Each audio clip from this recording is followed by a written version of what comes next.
Ladies and gentlemen, good day and welcome to the L&T Finance Holdings Q2 FY23 earnings conference call.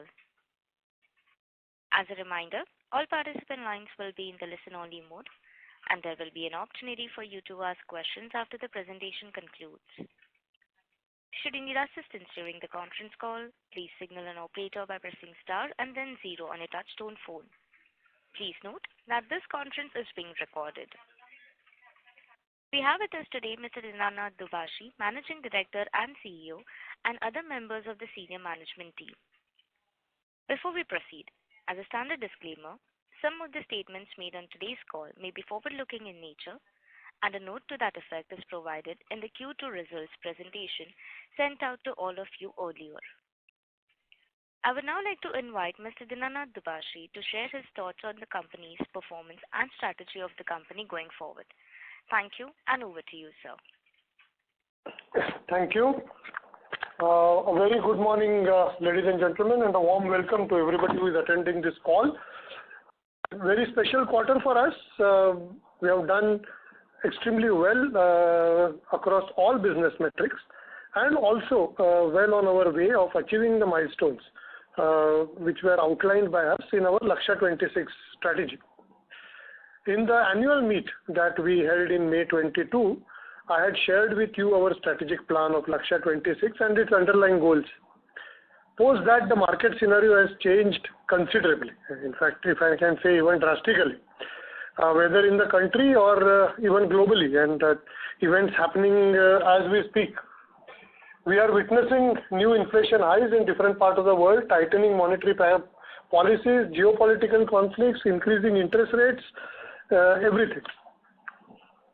Amidst all this changing macro variables, there are some very positives also, like demand growth in India, for example, especially in rural, are very good. Amidst all these changes, I can proudly say that L&T Financial Services has emerged out quite strong in terms of not only its quarterly performance, but also the direction it is taking towards Lakshya 26. Lakshya 26, in short, is about making LTFS a top-class digitally enabled retail finance company. Within this goal, we aim to pivot from a product-focused organization to a customer-focused approach by creating a fintech at scale. And I believe we are doing it quite well, starting with changing the organization structure, which we spoke about in our last call, and that has actually brought a lot of focus on various segments and has worked very well. The last time we had met at the end of Q1 FY23, I had expressed the confidence that as we traverse on the path of the strategic plan, we will show enhanced performance while continuing to improve our offering to our customers. We demonstrated that in the first quarter, and I believe that we have demonstrated it yet again now. What do we aspire in Lakshya 26? In fact, what do we stand for? We want to become a top-notch NBFC, catering to rural, urban, mass affluent and aspirer segment, and to the SME segment. We will do this by using digital and data analytics to the hilt for creating a credit-worthy pool of customers who can be retained, farmed, cross-sold, upsold various products with the ultimate goal of delivering top-class sustainable ROA. That's the ultimate goal. An effective way to achieve this goal is to become fintech at scale. And quite a few slides in our investor presentation are dedicated to this. The foundation of this for the same has been laid and nurtured over the past 6 years. LTFH has transformed into a significant player and created a right to win in its product offerings. Importantly, this has been achieved on a backbone of digitization and tremendous use of data analytics across the product lifecycle. We have also supplemented it by streamlining on our servicing franchise. With the ensuing database that we have created, we initiated to cross-sell loans and created a digitally native product, consumer loans. And in other products, we are using this cross-selling for retaining our existing customers and upselling to them. Digitization for us is not a one-time effort, but a constant effort towards process excellence. This forms actually the phase 1 of our fintech at scale architecture that deals with product, process and service excellence. As an indicator, small indicator, servicing handled through self-help channels. Last time I had shared that 58% of the total servicing happens through self-help channels. The rest was through branch and call centers. Within a quarter, that has increased to 71%. The rest being through branch and self-help channels. 71 is quite an industry benchmark, frankly. Even the best in the industry are around the same level, and we hope to improve even further from here as we go towards it. Phase 2, as it slowly unfolds, and we are making small beginning through our apps, we look forward to understanding the customer's needs. It is our firm understanding and the firm belief that a customer does not come to us for availing a loan. The loan is a secondary product. He or she comes to purchase an asset or for a particular need, any need, asset or any other need. Whether it be a tractor, two-wheeler, livestock, home, setting up a small business, anything. We would want to weave L&T Finance loan offerings as a seamless proposition in this asset purchase or business process. This means that understanding the customer need is essential to etch ourselves firmly in their minds, and we believe that this will enable us to create a suite of offerings by understanding the needs of the customer and thereby creating what we call fintech at scale. This is expected to be facilitated by a deep digital engagement ecosystem built on self-initiated customer journeys. Now, we have captured it briefly in our presentations, the way we are going. We have captured phase 1 and phase 2. Phase 1 is something that I would say, yes, it's always work in process, but we are there. And phase 2 is something which we are making small beginnings. It is in right now conceptualization stage, where we are making some small beginnings in terms of app and using the IT knowledge available in the group. We are developing something quite exciting, and we will be over the next year or so, we will be unfolding that slowly. Now allow me to move on to the highlights of the quarter. Strong business momentums, and we had promised that we will maintain at least a 25% CAGR in retail book, and we will achieve 80% retailization by 2026. And you know that the same time last year we were around 43-44%. What have we done this quarter? We have achieved highest ever quarterly retail disbursements. In fact, quarter after quarter, we have been achieving new highs. And for the first time, retail disbursements are about 10,000 crores now, which is 15% Q1Q growth and 84% YOY growth. Accepting that Q2 last year, though was not in the middle of pandemic, but still we were recovering from the pandemic. Accepting that, but still a 15% Q1Q growth also we have achieved. This is special as we have been successfully posting highest ever quarterly retail disbursements quarter after quarter for the last 3-4 quarters. Another significant achievement is our retail book for the first time has crossed 50,000 crores milestone. It now stands at 52,000 crores around, which is 27% up YOY and more heartily a 9% Q1Q growth, which gives us tremendous confidence of achieving the growth targets of Lakshya while keeping the portfolio quality good. We are marching steadily in the direction of retailization with now retail portfolio mix at 58%. As I said, up from 47% last year, same quarter, and 54% last year. Margins, in fact, at a time when cost of funds is going up, we have been able to not only maintain but actually increase our NIMs plus fees to 8.43% from 8.23% last quarter. Now, how did that happen? Certainly, number one, the WAC increase. I've been always sharing that when the cost of funds was low, we kept the CPs low and kept locking into medium and long-term borrowings at that point of time. And that is working well. Our quarterly WAC is up by just 6 basis points from last quarter to 7.33%. And another thing which is working well for us is the mix change. So yes, we have been able to pass on some increases, no doubt, but more importantly, as retail products increase, which are higher margins, it is working well for the overall margins.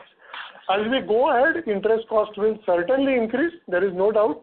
Through our ALM strategy, we believe that our cost will increase less than proportionately than the market increases in interest rate, and by our product mix change and product strengths, we will be able to definitely maintain our NIMs plus fees at very healthy levels.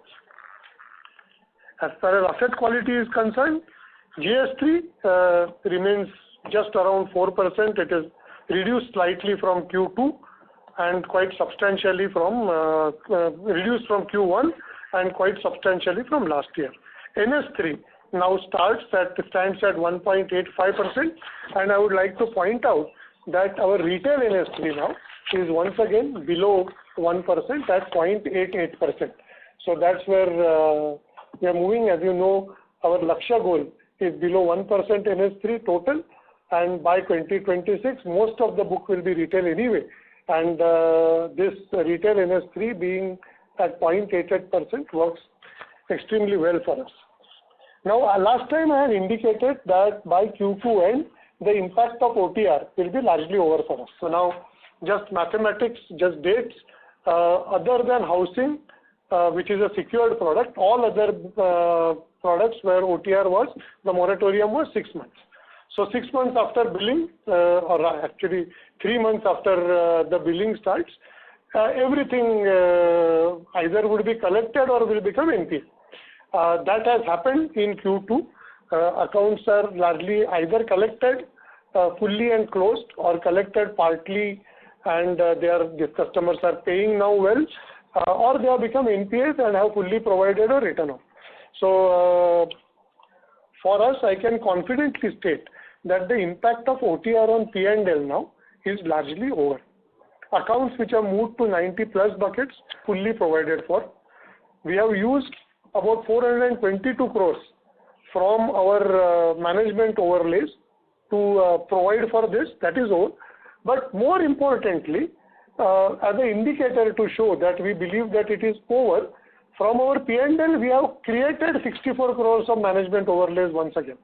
So it actually shows that we believe that the trough is over and credit costs are now firmly trending downwards. As on September 30th, we carry now 1096 crores of management overlays over and above GS3 ECL provisions and standard asset provisions.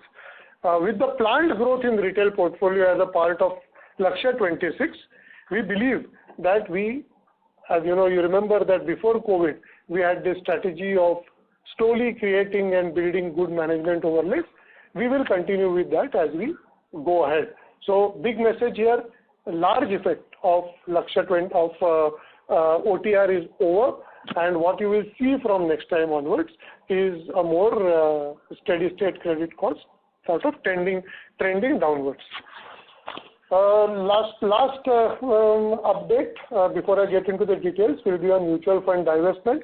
As you would all would have known and read, we have received, we had entered into a definitive agreement to sell our mutual fund in December 21 with HSBC AMC.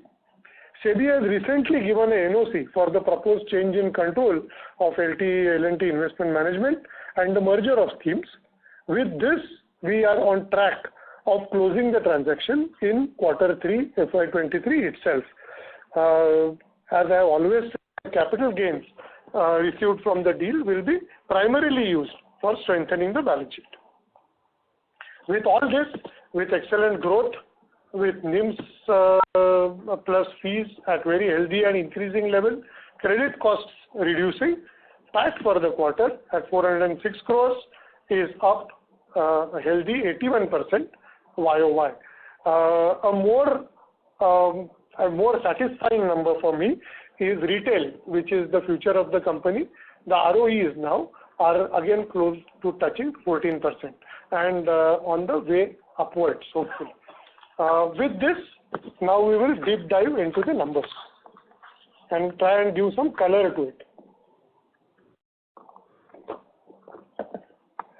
As far as retail businesses are concerned, I have mentioned earlier that we have registered highest ever retail disbursements. Before I move to the performance of respective businesses, let me discuss with you the broader macro updates and especially rural outlook. As you already know, the business decisions we take at LTFH are greatly influenced by the inputs of our chief economist team. In fact, many of you receive detailed reports that our economics team brings out on all relevant variables that have a decisive influence on rural cash flows, variables like rainfall penetration, water reservoir status, existing irrigation cover, sowing status of Kharif and Rabi, mandi prices, mandi arrival, rural wages, inflationary trends, etc. I mean, there are a lot of variables which go into it. It enables us in two things. It enables us what I call to do, pinpoint bombing. So we can actually take pin code wise, district wise decisions on which product where to grow. And also it serves early warning signals for, increasing maybe collection efforts somewhere, doing some special collection drives somewhere. And that works extremely well for us. The broader movement of macro variables in the rural economy, if they are to be talked about, the mood around rural outlook is now quite buoyant, and early signs show that demand has already perked up in rural India. FMCG companies, for example, have been witnessing good growing demand across the board in Q2. But more importantly, as far as rural cash flows are concerned, elevated crop prices, robust mandi arrivals have definitely contributed to a strong rural cash flows, aided by higher export demand and wage growth across most of the regions. Going forward as well, rural cash flow prospects are expected to further brighten on back of several positive cues, such as first, elevated crop prices and crop realization in upcoming quarters, especially for the Rabi crop. As you would already know, government has already declared increased MSPs for the Rabi crop. Overall water storage position across most major reservoirs is very good, and the soil moisture has improved substantially. Overall area under Kharif has been good, and bright prospects are already seen for Rabi sowing. And of course, there has been an increase in the Narega wage rates. At the same time, there are some downsides as well. Rainfall has been uneven, and especially in some top states like UP, Bihar, Jharkhand, West Bengal, rainfall has been lower than normal, certainly, which would lead to lower than expected production of key Kharif crops, especially in these states. And as I already said, our analytics takes that into account while looking at our disbursement and collection positions. But more importantly, these are states which are reasonably well covered by irrigation, and the water reservoir levels are quite good. Late rainfall has been good, and everywhere across the country, the prospects for Rabi crops are good, and early trends of the festival season are actually extremely good. The Puja holidays were very, very good for some of the commodities we finance, like tractors, two-wheelers, etc. And we are expecting a very good Diwali, touch wood. All in all, rural demand is expected to stay buoyant in the second half, and definitely perhaps also in H1 FY24. And as far as we are concerned, I am sure that the resilient rural demand in different geographies and our strength presents a good opportunity to grow our retail businesses. So let me talk about individual businesses now. Let first rural business finance, which was previously known as microloans. Microloans actually is subsumed in the rural business finance. This business, which enables sustainable livelihoods at the grassroots level, has shown strong trend and has recorded its highest ever quarterly disbursements at about 4,400 crores, and the book has now crossed 15,000 crores. This growth is aided by our focus on strategic initiatives like repeat customer conversion for zero DPD customers, exclusive customer loans, like customers who are exclusive only with L&T Finance and don't have any other lender. See, the new RBI guidelines and the ensuing reporting has actually enabled us to take all these calls, have all this data. Our deepening geo presence, best-in-class turnaround time, and of course, completely data-based credit algorithms. I mean, as I have always said, we have always been the proponent of data-based credit algorithms in this business, which was traditionally, people form groups, or people are judged on the ground. We have moved away from that completely. Some of you have toured with our investor relations department, has seen the app in work. It is WIP, getting better, but it enables us to take very credit-based, stringent credit decisions as we go ahead, and that actually, with the growth, it keeps us confidence of the credit quality as well.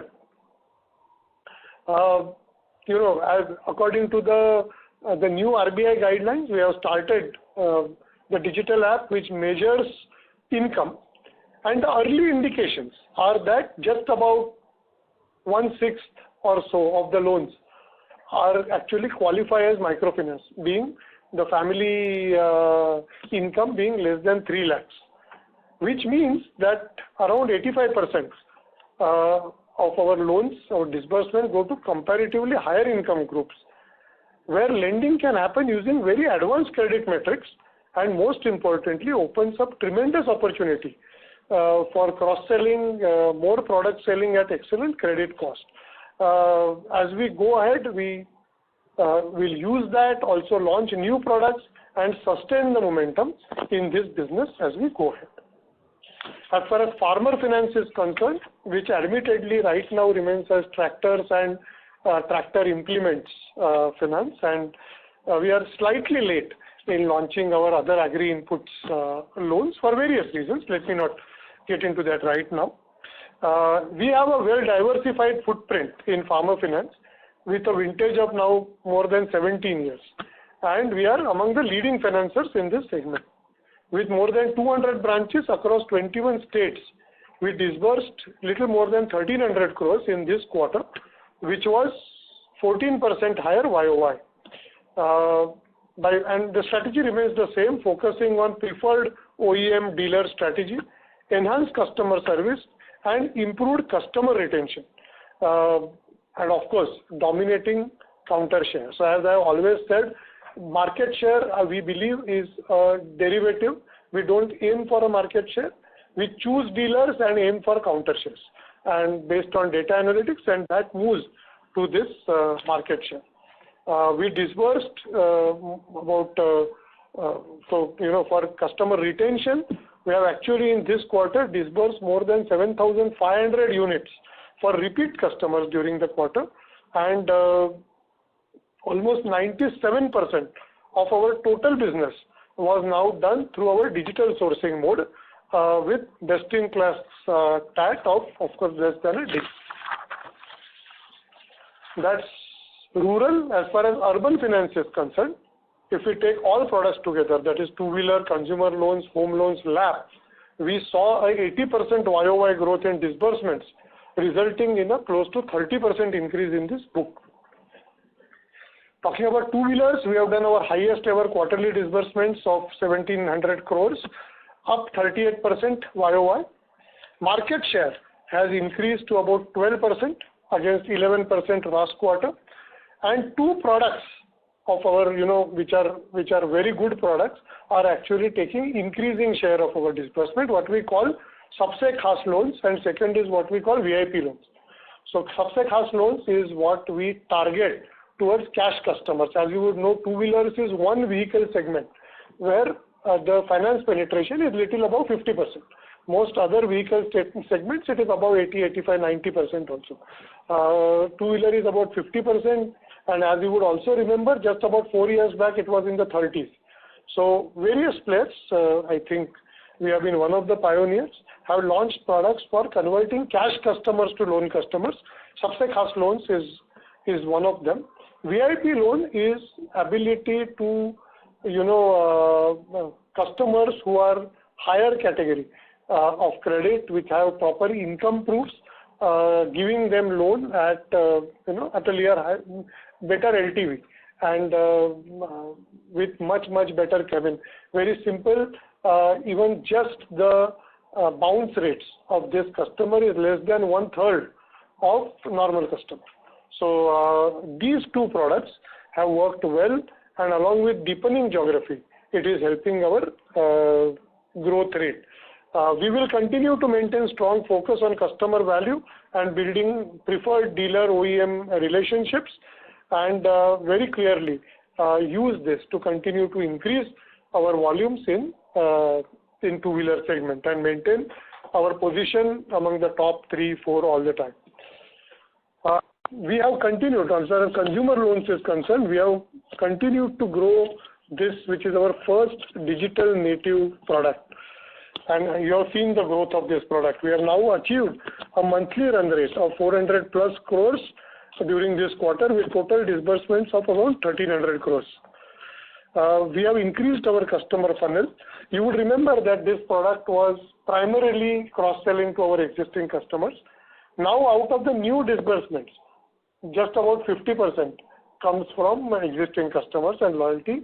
The remaining is from new partnerships with e-aggregators, prospections, analyzing prospect lists and going for those customers, Insta loans through our apps. So all this is now forming also increased funnel as we go ahead. So we are seeing this book growing very well, and the book quality holding quite well. From having a book size of just around 1100 crores same time last year, now the book size is close to 4000 crores. The festive period is further anticipated to bring high demand in Q3 for this, and bodes well for the growth of this business as well. Retail housing, for a long time I have been talking little defensively about this segment. Though we still remain small, we are now growing quite well within this, and also expanding our business just from salaried to SENP to again slowly increasing LAP. We have an excellent team on place now, and this business is now growing quite well. So we are building, it is witnessing excellent growth momentum. During the last couple of quarters, the focus has been on slowly moving from just salary to other categories also, thus slowly increasing the profitability of this business. We believe that we are progressing steadily on this path, with disbursements now reaching 1100 crores in the quarter. You would remember just about 1.5 years back, we used to do 300 and 350 odd in a quarter. This is up now almost 20% quarter on quarter. We remain focused on enhancing our disbursement volumes through strategic measures like geographic presence, solid DSA partnerships, and increasing customer retention.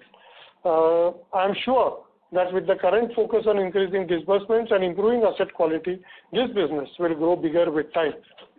SME, which is the latest baby, latest product offering, whose pilot was launched in Q3 last year, about a year back, has now witnessing a steady uptick in Q2. So our total disbursements in this quarter reached now about 200 crores, with the volumes for September itself touching around 90 crores. So as we would see, the next quarter can be even double of this, and we can grow at a similar pace as we go ahead. We are building good value proposition, good digital journeys here. We know we are competing against some very, very good competitors here, but then the market is quite big, and we believe we can make good impact in SME segment as well. We have now opened up more locations. We are operationalized from 17 locations up from just 2 locations in the pilot. As far as wholesale business is concerned, in line with our Lakshya 26 goals, we have followed a strategy of reducing capital allocation to wholesale lending. This led the wholesale book registering a degrowth of about 14% YOY. Within that, in infra, we continue to follow an asset-light model, albeit with reduced capital allocation and focus primarily on excellent customers, only top-class customers. Real estate, we are obviously not doing any new sanctions and focus mainly on project completion and getting our repayments.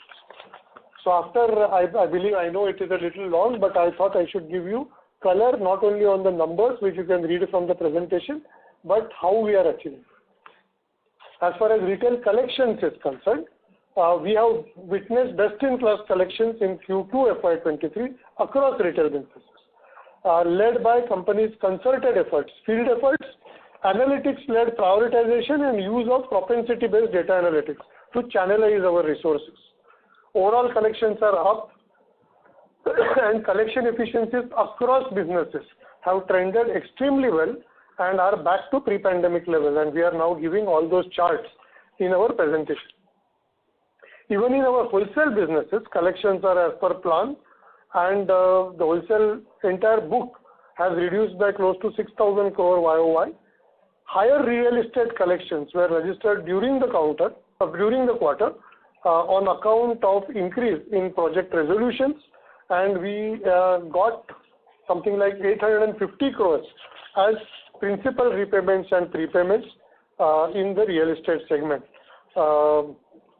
That completes more or less the asset side. Liability side I have already talked about quite a bit in details. So yes, interest rate is definitely going up, but we have got an excellent franchise, a strategy of locking in with medium and long-term funds, going for aggressively for priority sector loans, and now the latest baby there is sustainability linked loans. We raised a further 250 crores in this quarter, bringing that book to about 450 crores, which admittedly is small, but that has great potential. With the strides we are doing in our ESG, we are quite confident of building that good franchise for raising sustainability linked loans. As far as asset quality, I will just summarize by saying asset quality is quite steady, with GS3 at 4.02, NS3 at 1.85, retail NS3 at 0.88, with continuous improvement in collections and with the impact of OTR now largely behind us. Credit costs have started showing a significantly downward trend from this quarter onwards, and we expect this trend of downward movement of credit costs to continue as we go ahead. In summary, our established business trends with highest quarterly disbursements, with higher NIMs, normalized collections, reducing credit costs bode well for us. Having spoken about the quarter, let me quickly summarize the 4 pillars of Lakshya 26. The 4 pillars were sustained profit and growth engine, demonstrable strengths in risk management, fintech at scale, and future growth through ESG. I believe the numbers and the detailed explanation talk about the first 2. Let me talk briefly about the third and the fourth. As fintech at scale has helped us to continue on our path to become a customer-focused company from a product-focused one. A few initiatives that I would love to either talk that we have introduced or I would like to report progress. The first is Planet app. This is our customer-facing app, which was soft launch during the last quarter of FY22 and has had a steady pickup. We now have about 7 lakh downloads, which is up from 2 lakhs last quarter. While the application initially was limited to onboarding and servicing customers till Q1 last year, we have opened it up now for disbursements of especially consumer loans, and we have achieved disbursement of about 126 crores in Q2 exclusively through the app. So it's a small number, but considering that the app is new, it encourages us, and while servicing more than 7.5 lakh customers through the app. So we want the headache of somebody calling up, customers' headache of calling up call center, branch, etc. to go totally. The application is available both on App Store and Play Store, and the company expects to continue scaling it in the coming quarter to make it a full-fledged and reimagined customer engagement engine. We launched our WhatsApp channel for customer servicing in Q1, and now that is now slowly moving to even business acquisition channel. So I had demonstrated it to you who attended our annual meet. That time it was completely servicing bot. Now slowly disbursements have started through that for consumer loans, and so we have now WhatsApp-based disbursements, giving immediate credit decisions. While the disbursements remain very small, since it is absolutely in pilot right now, we expect that it scales up as quarter on quarter. Leveraging data analytics for customer retention being the third initiative, the company continued on its path of actively working towards leveraging its 7 crore plus database developed over the course of its businesses across years. At present, 47% of company's disbursement in rural business finance and 28% in farmer finance are driven by cross-sell offers generated by the company. Our consumer loan book of close to 4,000 crores is largely driven by loans through our retail loyalty customer base. In addition to this, based on our data analytics, the company is also working on identifying and addressing pockets of currently untapped potential across customer segments, and we will be launching additional initiatives and products around the next quarters. Let me now speak about the fourth pillar, which is ESG. I am happy to share that during this quarter, we continued to move steadily on our path of achieving carbon neutrality. We had set a target of 10% reduction in carbon emissions for the whole year. I am happy to record that in the first half itself, we have achieved that already. We have also demonstrated our commitment to human rights by signing the WASH Pledge developed by the World Business Council for Sustainable Development. There are other firsts in this quarter as well as far as our ESG is concerned. We instituted an inclusion and diversity program in LTFH, which we want to establish as a strong indicator of our commitment towards inclusivity in the organization. Furthermore, we also developed a sustainable loan framework, with us now raising 225 crores in form of sustainability linked loans in this quarter, in addition to 200 crores raised in Q4 of last year. Lastly, I would also like to share with you that our commitments towards sustainable growth was recognized by the industry at large, and we received some prestigious awards like the Mahatma Award for our ESG initiative in the quarter under review, second quarter, which we believe is a testimony to our commitment. With this, I would just like to say that the performance during this quarter, with multiple consumer offerings in pipeline, with strategic steps taken on various fronts, we believe we are well in line for our objectives of Lakshya 26, for hopefully to achieve them even before 26. The objective is being 80% retail book, more than 25% CAGR in retail book, NS3 of less than 1%, and ROA between 2.8 to 3%. And we are now slowly showing a march towards that. I thank you all for a patient listening. I wish you, I know I will open up with questions, but wishing you a very, very happy Diwali to all of you, your family, colleagues, everybody. Thank you.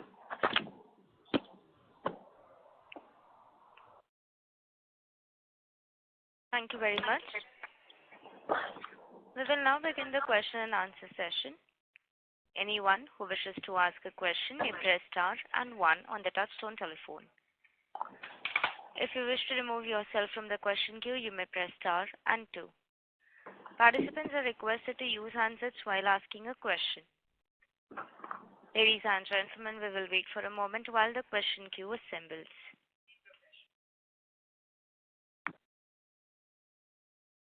The first question is from the line of Rikin Shah from Credit Suisse. Please go ahead. Hi, Rikin. Happy Diwali to you. Good morning, sir. Happy Diwali to you and the entire team. Thanks for the opening remarks and opportunity to ask the question. I had 3 questions. First one, while your consumer loan is completely a digital native product, the SME loan product seems to be, the channels for them both seem to be traditional as well as via the digital app. And given that both these products are growing rapidly from a very small base, just wanted to get a better understanding of the target segment, ticket size and yields in this 2 segments. That's the first one. Second one is on the fee income. While the NIMs have expanded, led by the retail growth and the mix change, the fee income has gone down sequentially. Given that the retail disbursements are picking up, is there any further color on the weakness in the fee income and the outlook from here? And thirdly, the question is on the real estate. Out of the total loan book of 9,000 crore plus, post we have this 2,100 crore of gain from the mutual fund, and if I recall correctly, 300 crore of overlay provisions that we carry. What would be the total provision coverage on the real estate book? That's all from my answer. Okay. I will answer the first 2. We are not giving product-wise provision coverages, and I think now, disclosure norms are continuously being strengthened, so I'm not sure I can give up numbers which are not there in the investor presentations on a call. So let me answer the first 2, which are more descriptive in nature. So first, the route. So consumer loans, the credit algorithms on on the entire product, entire customer segment really can be digital in a way, can be completely data driven, and hence not only credit but the entire process, including documentation, KYC, everything can be digital. And that's why with that conviction we kept, and it's not as if there were not requests from the business to have it physical and all, but we kept that as a conviction. SME, on the other hand, we have 2 segments. One is ACP, that is self-employed professionals, where we are now targeting first to start with chartered accountants and doctors, and then there is SENP, which are small businesses. Okay. So right now, to be very, very frank, the ACP and ACP, the chartered accountants and doctors, is what we believe can be completely digital. It is centralized credit, digital. There is still an aspect of personal discussion in it. So in a way, even if it is completely digital, completely, I would say, a non-paper, I don't call it totally digital because there is a human intervention of a personal discussion. We have to get a lot more confidence in our database, scale, etc., to let go of personal discussions. Some competitors, especially I would say the marquee NBFC, is quite old in this, and I am aware that they do certain segments without personal discussion, and hats off to them for the expertise they have built over the years for this. We are pretty new, and hence my credit department still sees the need of a personal discussion for ACP. As far as SENP is concerned, while the onboarding is digital, it is completely assisted digital, and the documentation required as well as the credit appraisal, factory visit, legal, technical, all this are completely physical at this point of time. So this business being digital totally is, in my belief, about a 2-year runway. We will keep making small moves towards that, but not a, I would say, a hedonistic or a stupid push for, that somehow I wanted digital, against where the market is. So we will not be, I would say, just unreasonably wanting to go digital in this.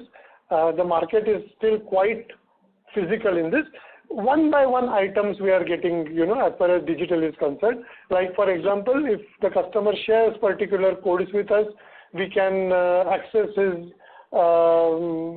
tax record, GST records. We can access his bank records. Many of these things.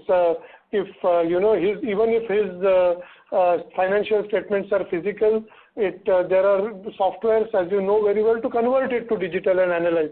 So various aspects we will keep digitizing as we go. Like, for example, PD, now personal discussions. Many cases we do video PD. Now, if you can call it digital, yes, but it is not truly digital, right? I mean, it just replaces somebody going there and doing a PD.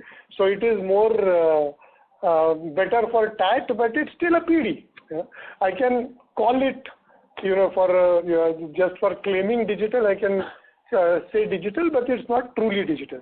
Geotax, for example, now every customer geotax, which is good, which is a good digital movement in that direction.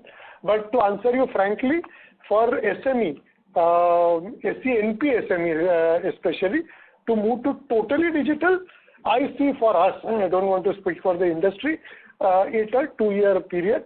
Perhaps what we will move for is lower ticket sizes. We will go, first, and then what we try to do is keep it 100% paperless.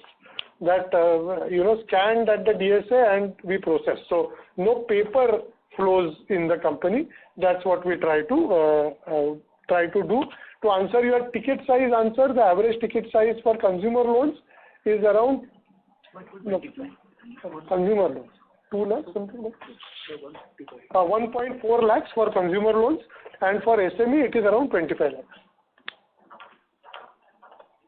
Does that answer your question? Yes, first question? Yes, sir, it does. Just on this point, while I'm not sure whether you would be able to talk about the yields, but on qualitative basis, would the yields be largely in line or higher or lower than our retail loan book yield of 15-16%? Around that. Largely in line with that, around that. Both the products. Okay, that answers the first question. Yeah. Fee income, fairly simple answer. Some part of the fee also comes from wholesale disbursements. So as wholesale disbursements have reduced significantly, the fee income related that has also reduced. So that absolute fee income has reduced, number one. Secondly, as we have reduced our the liquidity and what it is actually a negative carry. So the cost of funds has also gone down and other income has also gone down. So actually PAT will go up because of that, because that income is negative carry, if you understand. So it is fee and other income which comes. So, and that other income includes interest on liquid balances that we carry. So even if that has come down, the cost of funds, that interest cost, has reduced more than that. Fair enough. That's all from my end. I already said your real estate question, I won't be able to answer. Yeah, fair enough. Thank you.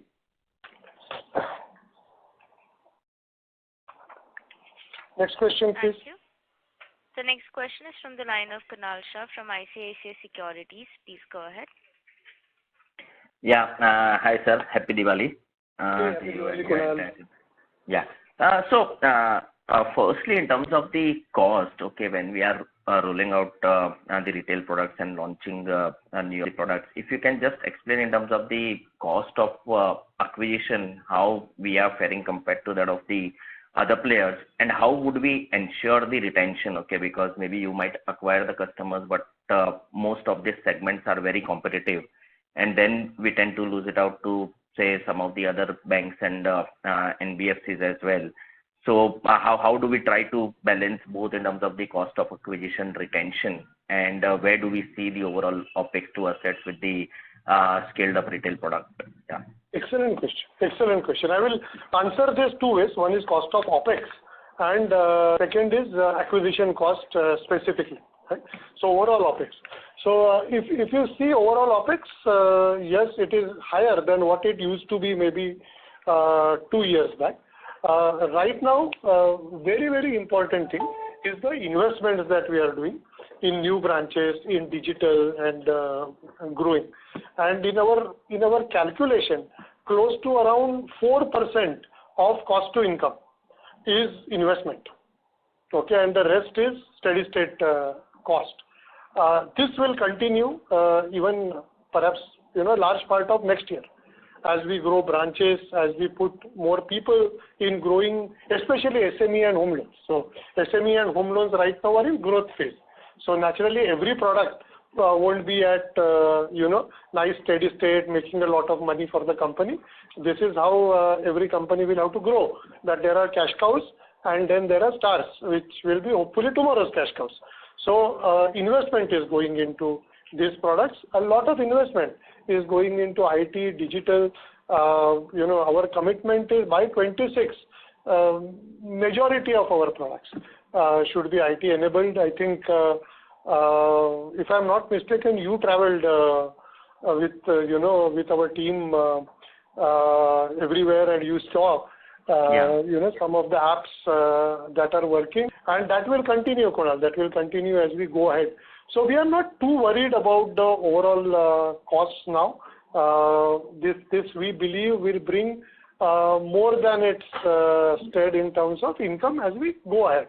But at all the time, right, as we launch new products, new businesses, there will be a phase of investment in those products as we go ahead.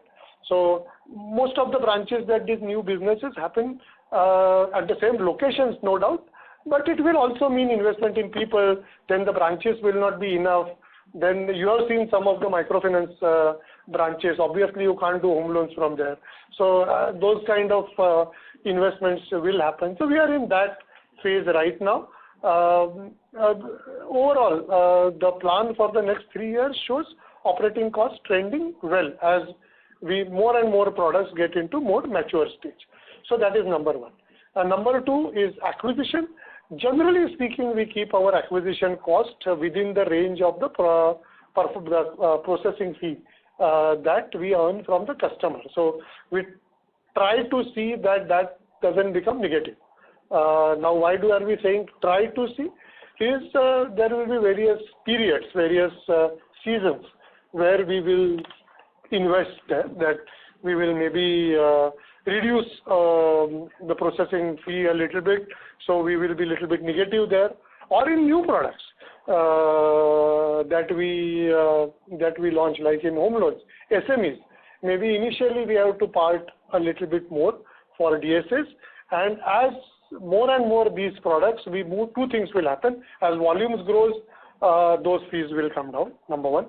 Number two, as we slowly have our own channels, because initially, any business, initially it will be DSA led, and then as you put your, get your own sourcing mechanism, the percentage of DSA and own sourcing will change.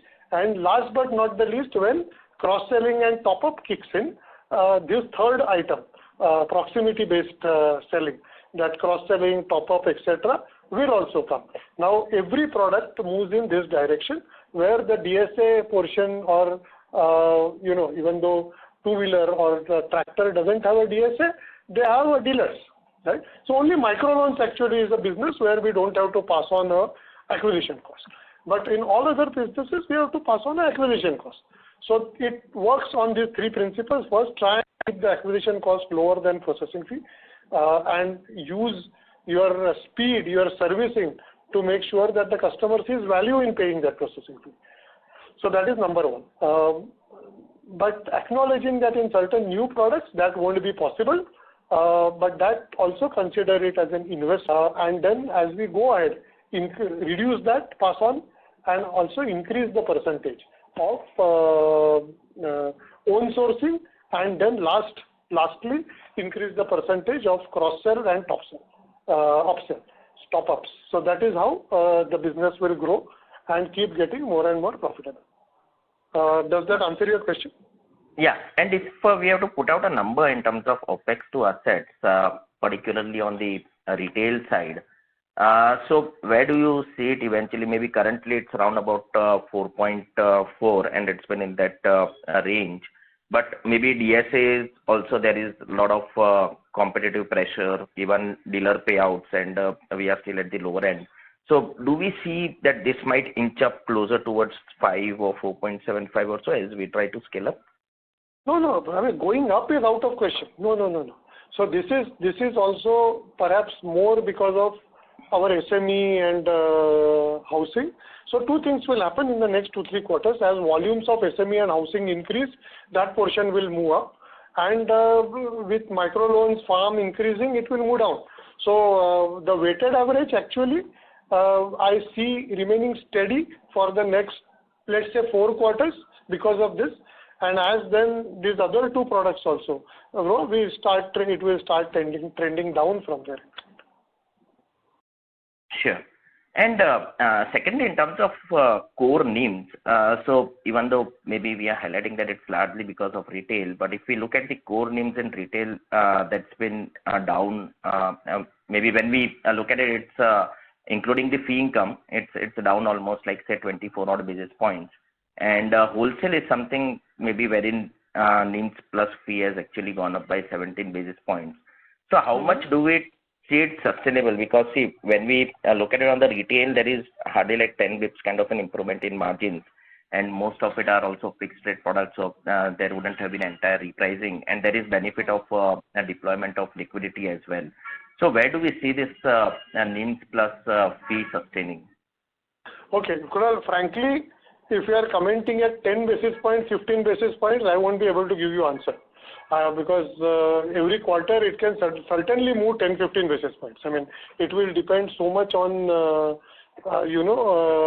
product mix and things like that. The statement I made was, so by the way, I don't know which number you said it has come down, because our retail NIMs have actually gone, just NIMs, core NIMs, have gone up both YOY as well as QMQ.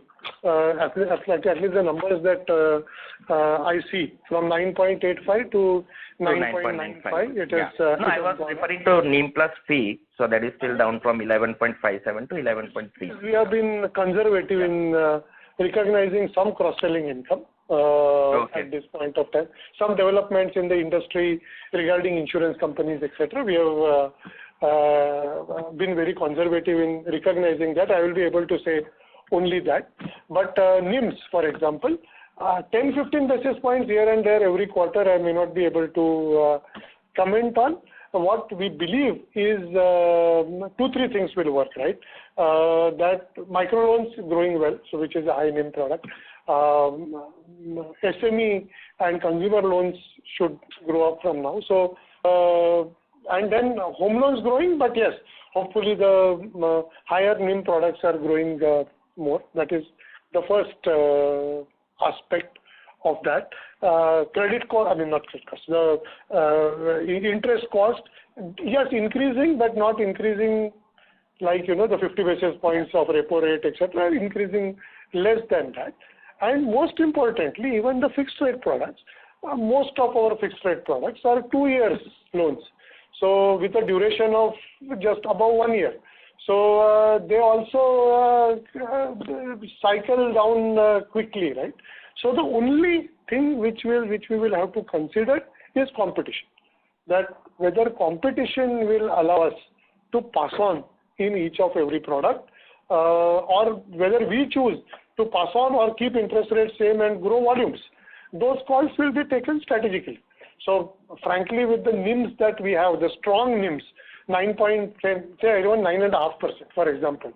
At 9.5% NIM, if I get a choice of increasing volume and sacrificing NIM by 20 basis points, or increasing volume less and keeping NIM same, I will take the first choice, no, anytime, because the absolute NIMs are so high. So I will grow volumes more and maybe reduce NIMs a little bit. So the strategic direction I would like to give is we are confident of maintaining good levels of NIMs plus fees. Whether it will trend 5-10 basis points up, down, in the current interest rate scenario, I will be not only daring but foolish to predict over the next couple of quarters. Yeah, sure. Got that. Okay, yeah. Thanks a lot, and once again wish you happy Diwali to you and your team. Yeah. Wish you the same, Bira. Thank you. The next question is from the line of Nischint Chawathe from Kotak. Please go ahead. Yeah, hi. Good afternoon. Hi, Nischint. Happy Diwali to you. Happy Diwali to you. Just one question is, while everything looks good on the macro and, we clearly see collections improving, etc., why did you have almost a 500 crore kind of a write-off in the quarter? That's easy, no? See, it's like this. The entire OTR book, not entire, whatever moves, we have two choices here. That either to show GS3 and 100% provision, or to write it off. So only the GS3 number changes, right? Because the provision is 100%, the NS3 number will not change. So let me at least write off and get a tax advantage, no? So it's a financial decision. And this would be 100% provided. For business it is neutral, and write-off doesn't mean we give up the effort to collect. So either we keep at 100% provision, and collect, or we write off and collect. So business-wise it means the same. It is a financial decision. So very simple, no? If this 550 crores, if you wouldn't have written off, the GS3 would have been higher by 550 crores. The PCR would have been higher because they were 100% provided, and NS3 will still be the same. Right? So the point I was trying to make is that there is almost a 556 crore kind of a credit cost for the quarter. Now, if your overall provisions on the balance sheet have been stable, then this is a write-off that has hit the P&L, right? No. So don't look it like that.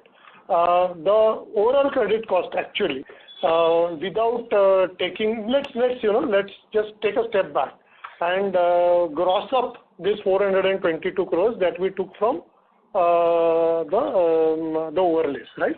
Then it comes to close to 1,000 crores, which you can say that 1,000 crores is same as last quarter. So kaun si badi baat thi, right? So, but this 1,000 crores includes 422 crores of roll from OTR, which is now over.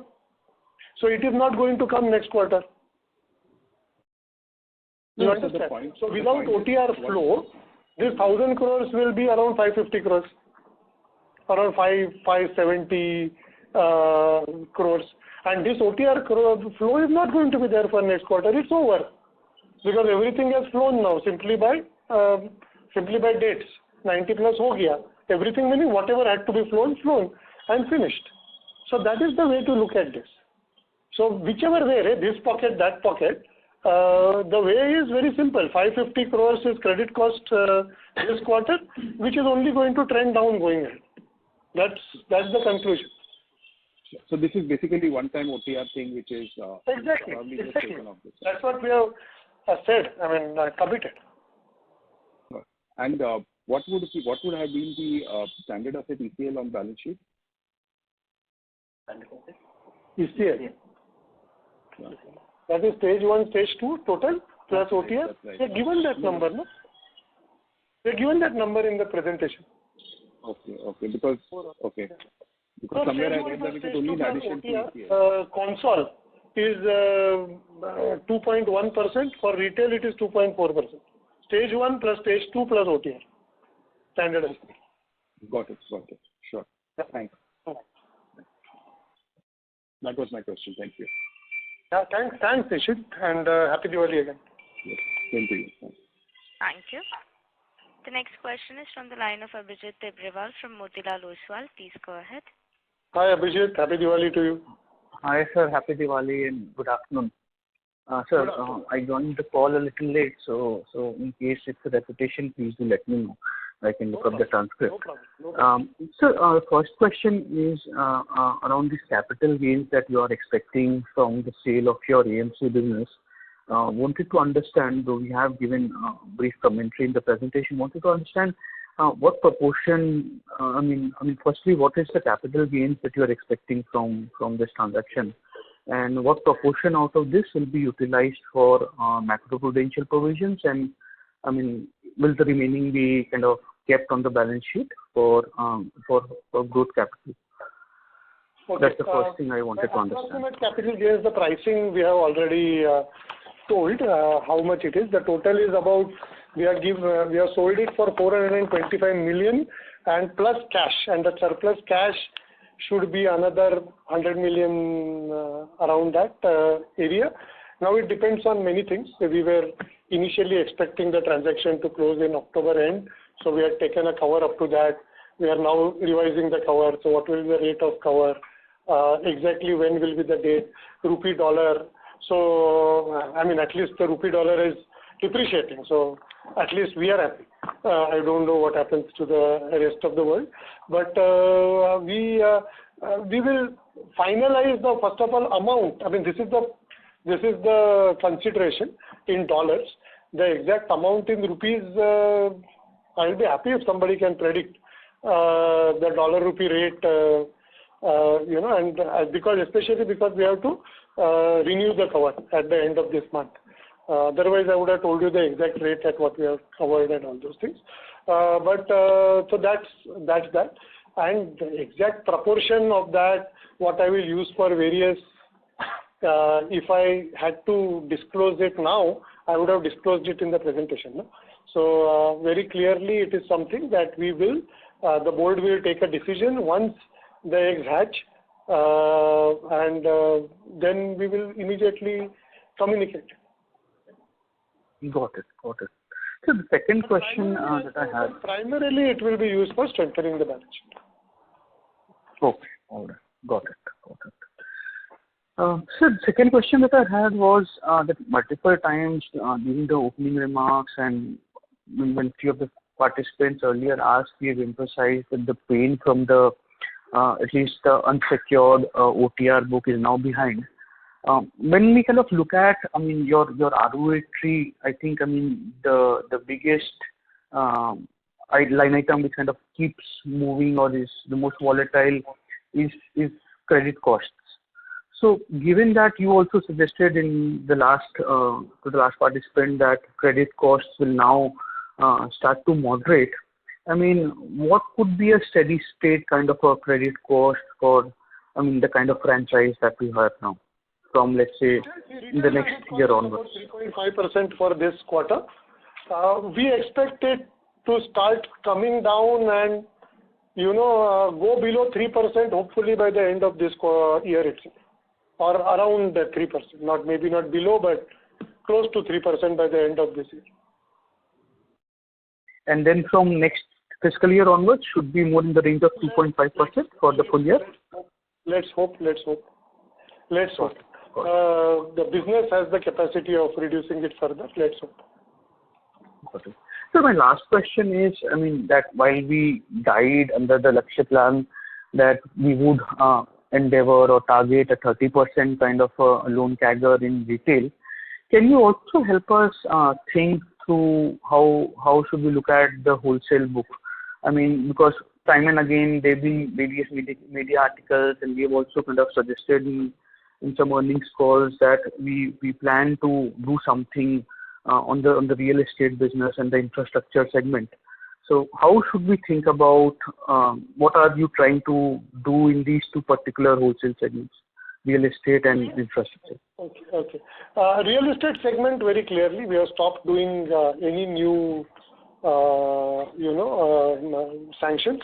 We are concentrating on two things. One is completion of projects and getting the repayments, and various presentations that we have done before shows the progress that we have done over the last 1 year, and even this quarter we collected about 850 crores.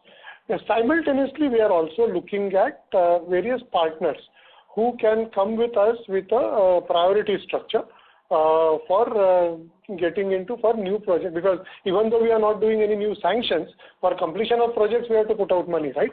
So we are actually looking at partners funds especially, who will come hopefully on a portfolio or at least asset by asset, come in with a priority structure. We will not disburse any further. They will disburse the priority loan, complete the project, then as the cash flows come, they will take their money first and then we will get our money. So structures like that, obviously with our loan remaining current all the time. So that's obvious.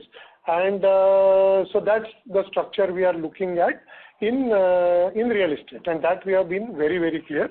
Infra is, we are looking that we are saying as for a partner, because we believe that the business has good potential to grow. It doesn't perhaps, putting more capital into it doesn't fit in our overall ROA promise that we have given, and hence we are limiting capital. So one ideal way is to get a partner into this business, preferably a majority partner for this business. Efforts are on there, and as some people come and discuss with us at various times, there will be media reporting, so that can't be helped. We can't control that. That will happen. If that happens, and why I'm saying if is in a rising interest scenario, obviously people's interest will vary naturally. No? If interest rates were steady or coming down, by now there would have been tremendous interest. But as interest rates going up, it is very natural that people will be wary to take up a large book, especially. So that efforts are on, and when we see a fruit, we will obviously come to you. In the meanwhile, as you know, we have a very strong sell-down engine, and as we become more selective in further underwriting and start selling down more aggressively, the capital towards this business will reduce. We will reduce capital towards this business while protecting the franchise, which hopefully can be sold soon. So that's the overall strategy. And that is why I'm not talking about the overall book, etc. Because book, I don't want to give a trend. It will trend down. By how much, how fast, we will see in the next 2-3 quarters. I want to only talk about the retail book, the way it will grow. By the way, we are not promised a 30%, we are promised 25%, but we have shown a 9% Q on Q. So probably this year it will maybe 30%. Understood, sir. Thank you. And if I can squeeze in just one last data keeping question, or you can let me know if you've already published it in the presentation. What is the quantum of the OTR pool that we have at now? And we used to give out a slide where we used to publish the absolute quantum of standard asset provisions on stage 1 and stage 2. So if you could please share that with us. So we just told that stage 1 and stage 2 is about 2.1%. Absolute quantum is what, about 1,800 crores total? No, what is this? 17, 18. Provision is 1781 crores, no, you see provision. Okay. So around 1,800 crores. So that comes to around 2.1%. Stage 1 plus stage 2 plus OTR. So that's the number, and I already published it on the call.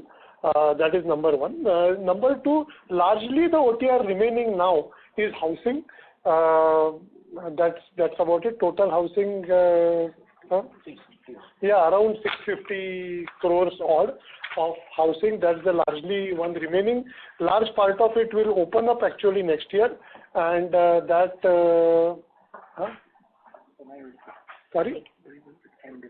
housing is 884 crores, 900 crores, and a large part of it, around 600 crores, will open up next year. However, it is fully secured. We have tested security of everything, and there we are quite confident that big costs will not come. It will be in steady state credit cost. Thank you so much for patiently answering my question, sir. Sure, wish no you problem. the very best. If you need specific numbers, I just don't have them by heart, so I have to refer to. That's all. Thank you. Sure, sir. Thank you. Thank you. Ladies and gentlemen, this was the last question for today. I would now like to hand the conference over to Mr. Dinanath Dubhashi for closing comments. Thank you. Thank you once again, ladies and gentlemen. Excellent questions. I would only like to once again express the confidence that not only the quarter is good in all aspects, growth, margins, cost, credit costs, excellent growth in ROA, NS3 for retail, reduction in wholesale. It is all happening according to plan, but various measures we are taking, various tools we are using, launching, various initiatives we are taking, products, digital, makes us tremendously confident that we will be able to follow up on this act and improve it quarter and quarter as we go ahead.